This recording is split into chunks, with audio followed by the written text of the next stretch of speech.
الجزائر تهدد بالانتقام من فرنسا بعد اعتراف الرئيس ماكرون بسيادة المغرب على الصحراء. ولكن إذا كانت هناك أعمال انتقامية لسوء الحظ، فمن الأفضل أن تكون في الاتجاه الآخر الذي يمكن ممارستها. وهذا هو السبب من خلال الاعتراف بالطبيعة المغربية لما يسمى بالصحراء الغربية، والأدلة التاريخية والثقافية والعرقية والدينية والسياسية والاقتصادية، أطلق الرئيس ماكرون العنان لغضب الجزائر التي فقدت كل إحساس بالاعتدال، وتهدد الآن فرنسا بالانتقام. ولكن أي انتقام؟ 1. من الصعب أن نتصور أن الجزائر ستطلق النار على قدميها من خلال تعليق العلاقات الجوية والبحرية مع فرنسا، الأمر الذي من شأنه أن يعاقب بشكل خطير الشتات الذي يضخ يوميا عملة حيوية لاقتصاد جزائري بارد. 2. لا يمثل الغاز الجزائري سوى 8% في المتوسط من الاستهلاك الفرنسي، وبالتالي فهو ليس إنتاجا استراتيجيا يسمح بتنفيذ الانتقام على باريس ولا حتى على الاتحاد الأوروبي. في عام 2023 صدرت الجزائر 34.9 مليار متر مكعب من الغاز الطبيعي إلى السوق الأوروبية، في حين يستورد الاتحاد الأوروبي حوالي 520 مليار متر مكعب سنويا.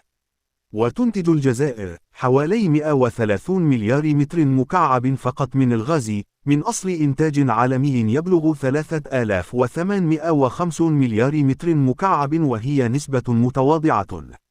بالإضافة إلى ذلك، يمثل الاستهلاك المحلي حوالي 54% من إنتاج الغاز الوطني، وبالتالي فإن الجزائر لا تملك في الواقع سوى 40 مليار متر مكعب من الغاز للتصدير. مجلد لا يسمح له بالادعاء بأنه قادر على تنفيذ الانتقام. أما بالنسبة لإعلانات وزير الطاقة والمناجم الجزائري محمد عرقاب عن 8 اكتشافات كبيرة في مناطق بشار وعين صلاح وجانت وإليزي وورقلت، ممن سيجعل من الممكن على المدى المتوسط إنتاج 200 مليار متر مكعب بدلاً من 130 مليار حالياً، لن يغير الوضع. وفي الواقع، وبافتراض صحة هذه التوقعات، فمن بين 70 مليار متر مكعب إضافية يتم إنتاجها على المدى المتوسط، بما أن ثلثها على الأقل سيوفر الاستهلاك المحلي، ستكون على الأكثر كمية إضافية قابلة للتصدير قدرها 50 مليار متر مكعب، أو إجمالي حوالي 80 على 90 مليار متر مكعب لسوق الاستيراد الأوروبي، كما هو محدد أعلاه بقيمة 520 مليار متر مكعب. يعود الرقم إلى عام 2023. 3. يمثل النفط الجزائري في المتوسط 9% فقط من الاستهلاك الفرنسي، وبما أن النفط متوفر بشكل متزايد في السوق الدولية، فإن الأمر لا يتعلق بمنتج استراتيجي يمكن من خلاله ممارسة الانتقامات ضد فرنسا.